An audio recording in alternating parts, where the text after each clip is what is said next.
These need to go, Bob. The weight of my late wife's cookbook collection suddenly felt heavier in my hands. I'd just retrieved them from the hallway where my daughter-in-law Jessica had stacked them in a neat pile next to 3 donation boxes. The morning sun came through the kitchen window, the same window where Sarah used to stand, coffee in hand, watching the birds at the feeder. "I'm sorry?" I tried to keep my voice steady. Jessica adjusted her minimalist clipboard because of course she had a clipboard. "We talked about this. The clutter intervention, remember? These books are taking up valuable real estate in the kitchen. When was the last time you even opened one?" "Last Tuesday," I wanted to say. I'd made Sarah's apple crisp recipe, the one with the handwritten note in the margin. Bobby's favorite, add extra cinnamon, but I didn't say that. I'd learned over the past 6 months that explaining things to Jessica was like trying to teach a cat to appreciate opera. "They were Sarah's," I said quietly. "Exactly." Jessica's perfectly manicured finger tapped the clipboard. "And I think Sarah would want you to move forward, not stay stuck in the past. Marie Kondo says, Marie Kondo didn't know Sarah." The words came out sharper than I intended. My son David looked up from his laptop at the kitchen table, my kitchen table, in my kitchen, in the house Sarah and I bought in 1985 when David was still in diapers. "Dad," David said in that careful tone he'd developed lately, the one that made him sound like a therapist talking to an unstable patient. "Maybe Jess has a point. Mom's been gone 2 years now. Holding on to all her things. It might not be healthy. 2 years, 3 months, and 16 days. But who was counting? I set the cookbooks back on the counter with more force than necessary. "I'm going for a walk." "We're not done with the intervention," Jessica called after me, but I was already heading for the door, grabbing my jacket from the hook except it wasn't there.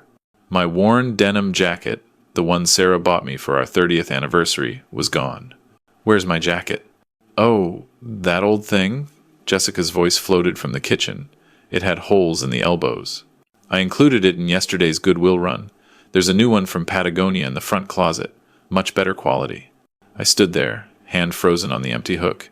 She'd thrown away my jacket, without asking. The jacket I'd worn on countless walks with Sarah. The jacket that still, if I was being honest, probably still smelled faintly of her lavender perfume. "Bob," Jessica appeared in the doorway. "The Patagonia is really nice. Sustainable materials, lifetime warranty. You'll love it." I grabbed the new jacket, stiff, unfamiliar, wrong, and walked out. The November air in Portland bit through the expensive fabric. I should have been colder, but rage kept me warm. I walked without direction, my feet carrying me down familiar streets where Sarah and I used to stroll on Sunday mornings, past the coffee shop where she'd get her vanilla latte, past the park where we'd watch David learn to ride his bike. I ended up at Powell's Books, that massive indie bookstore that Sarah loved. The smell hit me as soon as I walked in. Old paper, coffee, that particular mustiness of thousands of stories waiting to be discovered. Sarah used to say bookstores were her church. I wandered to the grief and self-help section, not really sure what I was looking for. Maybe a book titled How to Live with Your Control Freak Daughter in Law Without Committing a Felony. "Can I help you find something?"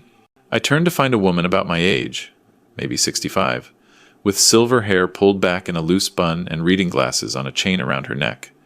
Her name tag read Maggie. I paused, suddenly unsure how to articulate the mess my life had become. "I'm looking for books about grief, or maybe about boundaries, or possibly about arsenic that's undetectable in tea."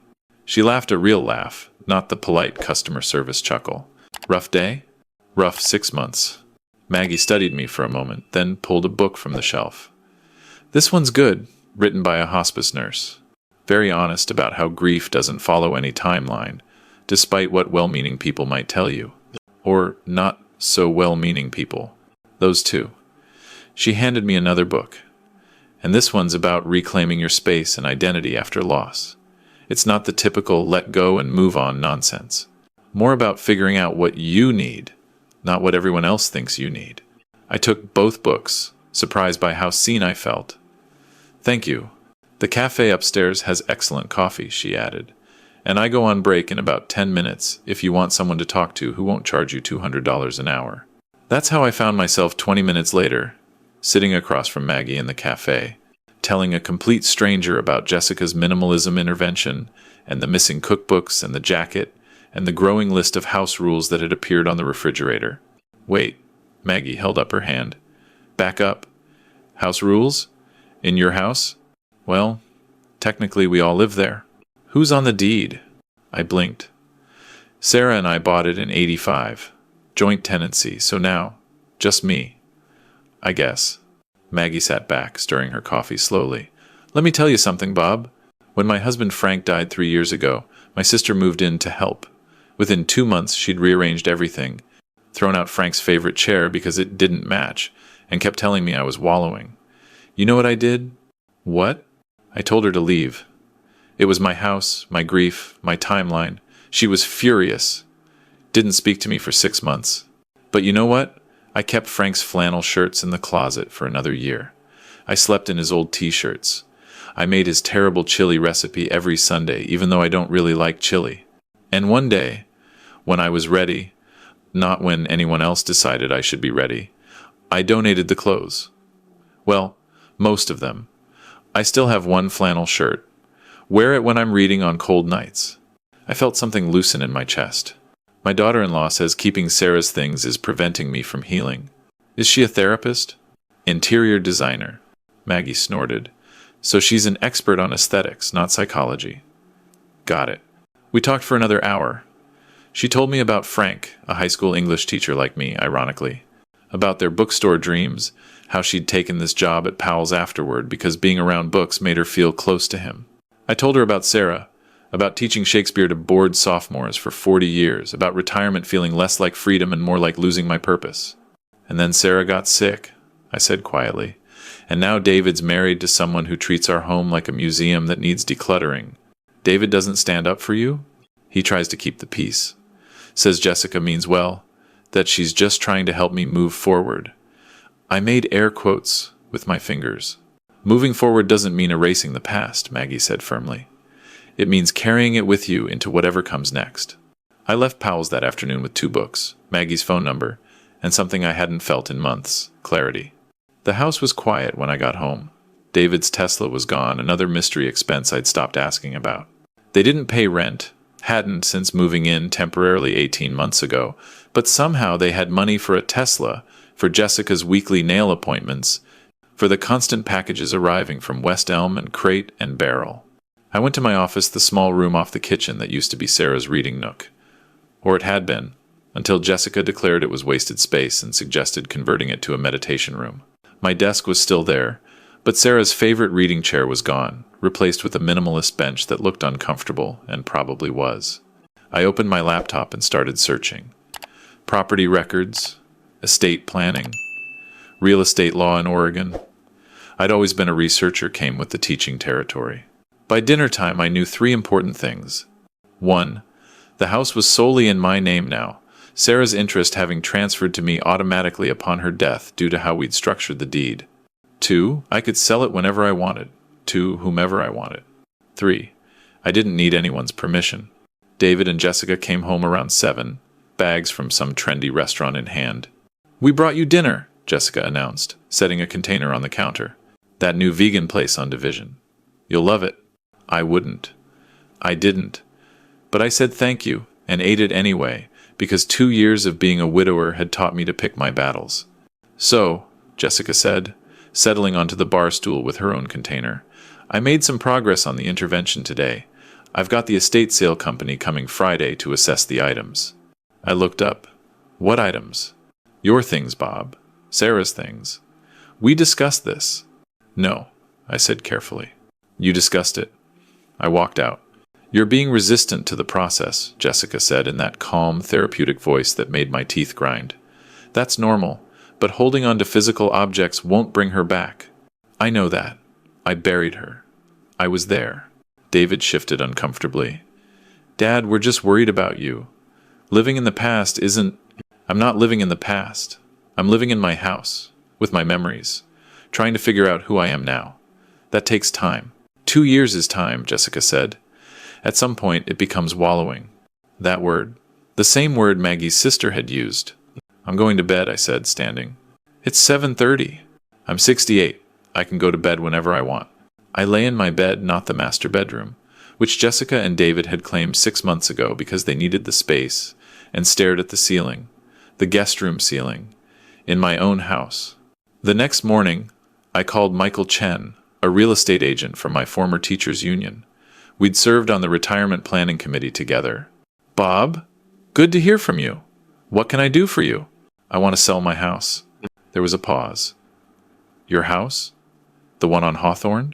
"That's the one." "Okay. Can I ask why? That's a great neighborhood, and you've been there forever." "Because it's mine to sell." Michael was quiet for a moment, then said, "Fair enough. When do you want to start?" "How about now?" We met that afternoon at a coffee shop, not at the house. I explained the situation vaguely, professionally, about needing a change, downsizing, moving into the next phase of life. Michael nodded along, taking notes. "The market's good," he said. "That neighborhood, your lot size, the updates you and Sarah made, I'd estimate you could get $850,000, maybe $900,000 with the right buyer." The number made my head spin. Sarah and I had bought the place for $89,000 in 1985. "There's one thing," I said. "I need a rent-back agreement." "How long?" 60 days. "And I need absolute discretion. No one can know the house is being sold until after closing." Michael raised an eyebrow but didn't question it. "You got it." The listing went live the next Tuesday while Jessica and David were at work. Michael used vague photos, professional, but not showing anything identifiable. By that evening, we had 3 showing requests. "We need to show it this week," Michael told me. "Interest is high." "Wednesday. Between 10 and 2. They'll both be out." I deep cleaned that house like I was preparing for a military inspection. I wanted buyers to see what Sarah and I had built, the garden she'd planted, the kitchen we'd renovated, the built-in bookshelves I'd installed myself. Not Jessica's minimalist vision, but our home. The Johnsons came first. Nice couple. But they wanted to gut the kitchen. Too traditional, the wife said, wrinkling her nose at Sarah's tile backsplash. The Millers came second. Investors. Wanted to flip it. The Huangs came last. Teachers, both of them. 2 kids, 10 and 13. Mrs. Huang walked into the kitchen and gasped. "Henry, look at these cabinets. And the garden through the window." Mr. Huang was examining the built-in bookshelves. "These are incredible." "Custom?" "I made them," I said. "My wife was an English teacher. She needed space for her collection." "So was I," Mrs. Huang said softly. "Before we had kids, I still miss it sometimes." Their daughter ran past, shouting, "I call the room with the window seat." "Emma, you can't just..." Mrs. Huang started, but I interrupted. "It's okay. That was my son's room. The window seat is perfect for reading." Their son was already exploring the backyard. "Dad, there's a treehouse!" "Needs some work," I admitted. "Built it 20 years ago." "We can fix it," Mr. Huang said, and something in his voice told me he meant it. Not tear it down and replace it. Actually fix it. They made an offer that evening. Full asking price, 30-day close, 60-day rent back. "They love it," Michael told me. Mrs. Huang specifically mentioned wanting to keep the garden and the bookshelves. Said it felt like a home where people actually lived. I signed the acceptance that night, in my office, while Jessica lectured David in the kitchen about his protein intake. The next few weeks were strange. I went through the motions of daily life while secretly packing.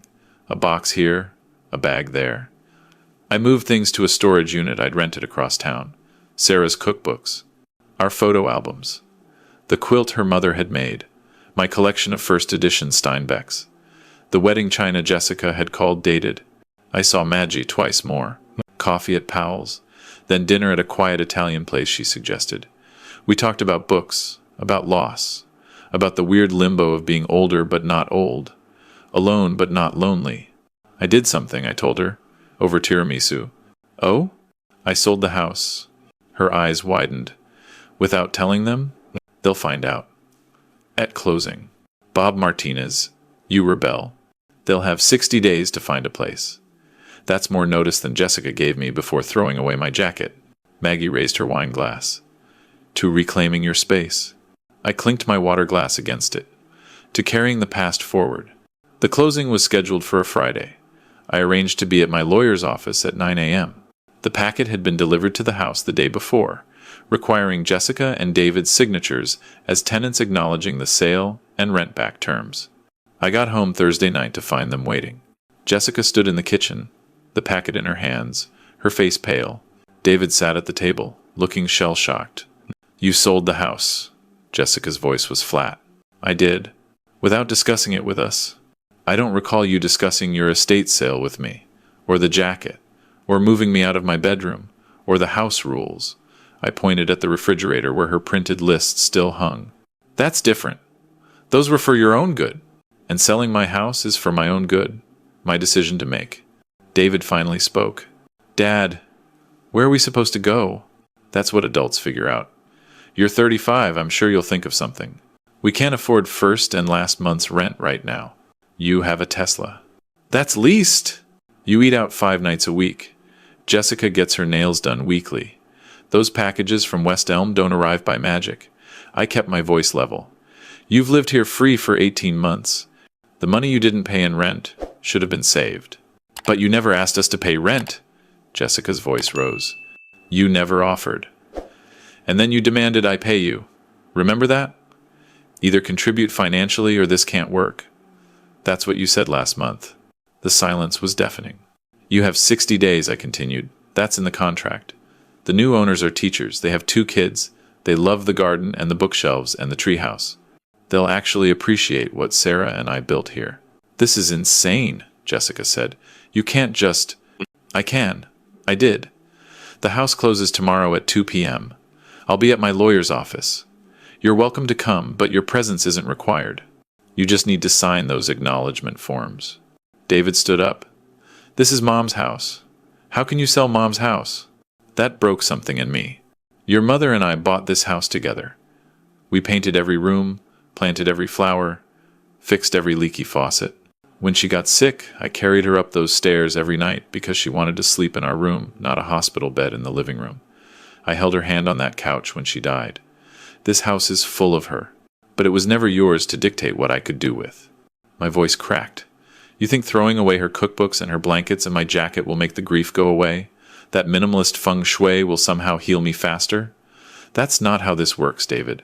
I will grieve your mother at my own pace, in my own way, and no one, not you, not Jessica, not Marie Kondo, gets to tell me when I'm done." I walked to my room, the guest room, and closed the door. The closing went smoothly. The Huangs were lovely. Mrs. Huang hugged me. "We'll take good care of it," she promised. "And if you ever want to visit the garden, you're welcome any time." I moved into a 2-bedroom apartment Maggie had helped me find. It was in an older building with character, hardwood floors, and a small balcony overlooking a park. The first night there, I unpacked Sarah's cookbooks and arranged them on the shelf. I hung our wedding photo on the wall. I made up the guest room bed with her grandmother's quilt. It wasn't the house on Hawthorne, but it was mine. David called 2 weeks later. They'd found a rental, a 2-bedroom apartment in Beaverton, much smaller, more expensive than they'd realized. "Jessica's upset," he said. I imagined so. She thought we'd inherit the house, that we were building equity by living there. Equity requires ownership, or at least paying rent. "Dad, I'm sorry. About the jacket. About all of it. I should have stood up for you. You should have stood up for your mother's memory." He was quiet. Then, "Can we have dinner? Just us? Call me in a few months. I need some time." I met Maggie for coffee that afternoon. She'd become my weekly ritual, my anchor. "How are you feeling?" she asked. "Lighter," I said honestly. "And guilty for feeling lighter. That's normal. Grief isn't linear. Neither is healing. I keep expecting to regret it. Selling the house, I mean. Do you?" "No." "Is that terrible?" Maggie reached across the table and squeezed my hand. "It's human. You reclaimed your autonomy. That's not terrible. That's brave." I looked at her, really looked. At the smile lines around her eyes, the silver in her hair, the way she wore Frank's old watch on her wrist even though the band was too big. "Would you like to come over for dinner?" I asked. Fair warning. I only know how to make 3 things, and one of them is grilled cheese. "What are the other 2? "Apple crisp and terrible chili." She laughed. "Frank's chili was terrible too. Must be a teacher thing." "Friday?" "I'll bring wine." That Friday, I made Sarah's apple crisp from her cookbook, the one with the handwritten note. I set 2 plates on my small dining table. Maggie arrived with flowers and a bottle of red. "It's not much," I said, gesturing at the apartment. "After 40 years in that house—" "It's perfect," Maggie interrupted. "It's yours." We ate dinner. We talked about books and teaching and grief and moving forward without forgetting. When she left, she paused at the door. "Same time next week?" "I'd like that." After she left, I stood on my balcony, looking out at the park. A jogger ran past. A couple walked their dog. Life continuing, as it does. I thought about Sarah, about our house, about the life we'd built. I thought about David and Jessica, scrambling to figure out rent and groceries and real adult responsibility. Part of me felt guilty. Most of me didn't. My phone buzzed. A text from Maggie. "Thank you for dinner. The crisp was perfect. Frank would have approved." I smiled and typed back. "Sarah would have liked you." Inside, I could see the cookbook still open on the counter, Sarah's handwriting visible even from the balcony. "Bobby's favorite, add extra cinnamon." I'd added extra cinnamon. And it was perfect. Some people might call what I did to David and Jessica cruel, extreme, unfair. They'd say I should have given them more warning, more chances, that family is family. But here's what I learned. You can't set yourself on fire to keep other people warm. You can't let someone else dictate your healing. And you absolutely cannot let entitled children, even your own, disrespect the memory of the person you loved most in the world. I didn't sell that house out of revenge, though it certainly felt satisfying watching Jessica realize she'd have to actually pay rent somewhere. I sold it because every day there had become a negotiation of my own grief, my own timeline, my own right to exist in the space Sarah and I created together. The Huangs sent me photos a month later, Emma reading in the window seat, their son playing in the rebuilt treehouse, Mrs. Huang in the garden planting new bulbs alongside Sarah's perennials. "Thank you for trusting us with your home," her note read. "We feel her love here. We'll honor it." That's all I'd wanted. Not minimalism. Not moving on.